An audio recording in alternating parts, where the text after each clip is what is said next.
Hi guys, my camera died before I got to film an intro, so if you want to see how to do that zombie look, keep watching. So the first thing I did was just kind of roughly outlined where I wanted all my little marks to be with a white eyeliner. Then I took some liquid latex and started to work on the neck bite, neck wound, whatever it is, with this like art sponge. I just kind of dabbed all the liquid latex on and added some tissue paper on top. Did that a couple of times, created some layers and some texture and all that type of stuff. It's really kind of basic. It's the latex tissue method. Then I took some, like, whatever that is, the gelatin and foundation and stuff mixture that I told you guys I have a recipe on my blog, and I created the other scars on my neck. I did a different kind of technique for everything, so then you guys can see different ways you guys can create scars and wounds. And the color on my camera messed up, but what can you do?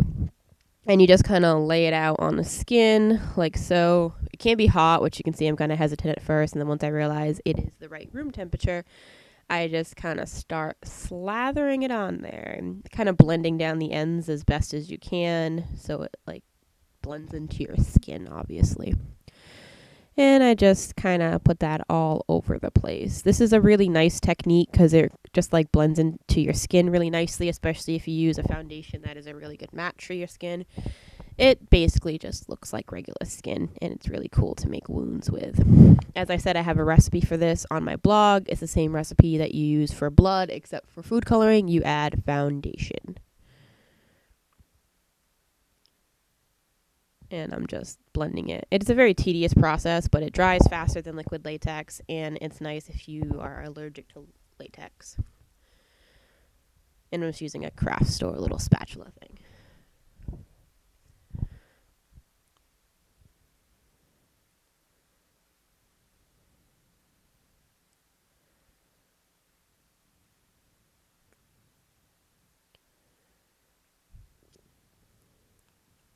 I apologize for my color on my camera. I didn't notice it until a couple minutes from now where I actually get up and reset it, so that's going to be happening pretty soon.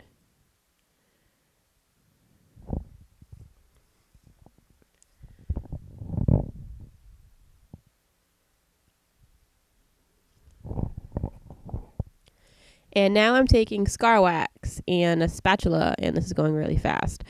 And I'm just kind of grabbing that and some lotion, and I am forming the scar on my forehead to kind of show exposed skin. And I'm using some liquid latex to lay that down with. It helps the scar wax just kind of adhere a little bit better. So I'm taking my little scar wax thing as my neck is drying and kind of sticky. And I'm just forming that to my forehead and pushing it down onto the liquid latex. The lotion really helps to blend the scar wax. If not, it is going to stick to your hand. So at first, it kind of looks like a mess, but once you get done blending it and all that type of stuff, it really looks nice and it blends fairly well into the skin. So just be patient with it and work with it, and it would blend pretty nicely. So you can see right now it just kind of looks like a hot mess, and I'm not trying to flip you guys off. I'm just blending it.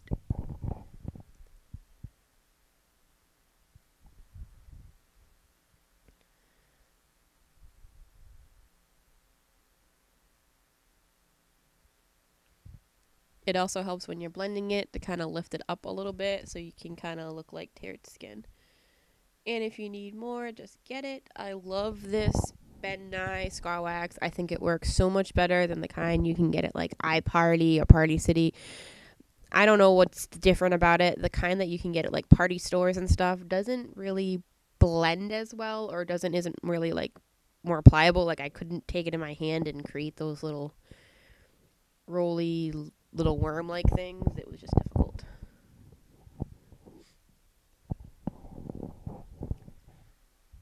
Now I'm just going to take my blow dryer and dry the liquid latex because it was taking forever to dry. And now I'm taking some translucent powder and just setting everything. I also took liquid latex onto the scar wax and the gelatin just to kind of set it. Now I'm just going to take some tweezers and pick apart everything. Be very careful not to get your skin. I'm just used to it, so I just kind of go right at it. It's not that hard. It's pretty easy, and you get these really nice, like, decaying kind of skin effects or skin cuts or whatever you want to call it. I just think it looks like decaying, rotting skin.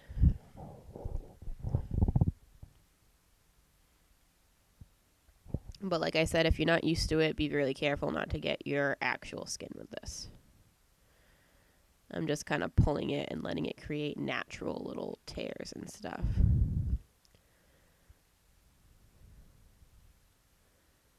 And now I'm just filling it in with some red and pulling apart the bite, which I was going for. Liquid latex is a little bit more easier to rip apart, but it does get stuck to your hand if it's not completely dry, like what's happening here. But the tissue paper you put down kind of acts like a layer of skin after you put on the foundation and stuff. And you can dry it some more if needed.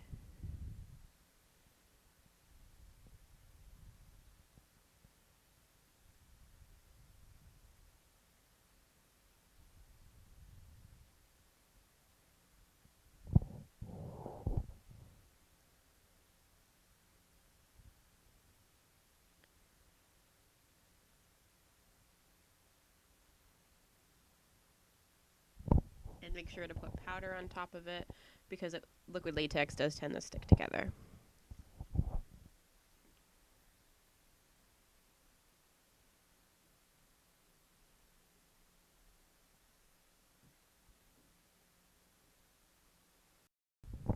Now I'm just taking my foundation, which I mixed with some white and some green, just some cheapo face paint. It adds a little bit more depth and kind of a little bit more decaying deadness to it, I guess. And I'm just going to apply that all over my face with a little spongy thing.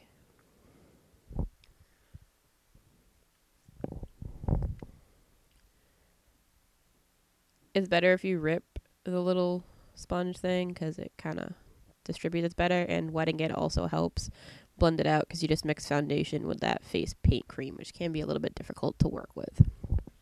And just blend it all over the scars, even on top of the scar wax, because you set it with liquid latex, it is easier. Now I'm just taking my Wolf face paint palette, and I'm taking a little brush and I am diluting it into my little palette thing with water, which makes it a little bit more easier to kind of fill in things. It's not so opaque and it makes it nice for blending. I'm just filling in everything all over and taking my Coastal Scents natural palette and filling in my eyes just to kind of make it a little bit more crazy. And then I'm taking my Wolf face paint and I'm just kind of taking I think it's like red and green, and I'm just blending it all over the face, kind of like on my other side of the face. I wanted to do that last so you guys can see the difference in with the face paint and without.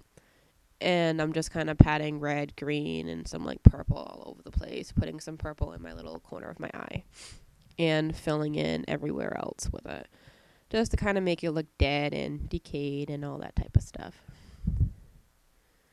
And I'm just taking some from the bruise wheel thing in like a more of like a lime yellow green type color, and just to kind of make it look a bit more gross. Now I'm taking blood scab, which is my favorite thing in the whole entire world. It looks like dried up blood and it looks wet no matter what. And I'm just filling in the scar and the holes and everywhere else with it. And it really just kind of gives the blood effect without the drippiness of it, and it constantly looks wet, and this stuff is going to last me forever because a little goes a long way. Now I'm just taking regular blood and squirting it all over the place. Drippies and all that type of stuff. I even got some on my mirror if you just noticed. This is my recipe of blood. I have it listed on my blog if you want to see it. And right around over here is where my camera decided to die. And the only thing I really did was taking a mixture of the Ben Nye blood scab on my lips with the wet blood to kind of drip it down. The blood scab kind of added more of a I ate like 5 days ago and it's still on my lip, my like face type effect. It looks really cool. But, you know, the more blood, the better. If you made a mistake somewhere along the way, you cover it with blood and it looks fine. It's a really fun, not so easy, but really nice Halloween makeup look. So just make sure you're wearing a shirt that you really don't mind getting the blood on, which is why I'm wearing my old Star Wars shirt. And that is the complete look. I hope you guys enjoyed this video. And remember to comment and subscribe if you want to see more Halloween videos. Bye.